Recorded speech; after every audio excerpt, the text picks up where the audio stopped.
সত্যি মেয়েদের মনের ভাষা বোঝা খুবই কঠিন। লেটস গো গাইস, আমরা দেখি যে মেয়েদের মনের ভাষা বোঝা কেন কঠিন। মেয়েদের মনে আসলে তো মেয়েদের মনের ভাষাতে এমনি তো বোঝা কঠিন। যদি বুঝতে পারতাম আজকে আমার গার্লফ্রেন্ড মিনিমাম 20টা। লেটস গো, আমরা মিমস দেখি। Nhưng anh là anh mà nhận được mình anh á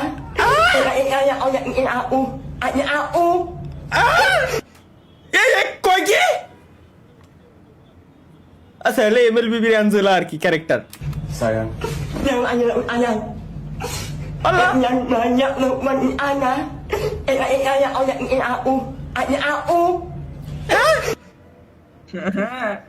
Ayan, usno no, ayan naman tuwan ko nyo doon eh, kami manano. Eh, buta ko ito, siya yung ko nang ito, manang ito nung nila. Punta na naman na. Manya, non, আমার মাথার ভিতরে ঢোয়া লাগবে না। নন কোন যামান যে মানে নন বুঝি না কিছু না, ননের মজা। এর উত্তর গাইছে এটা।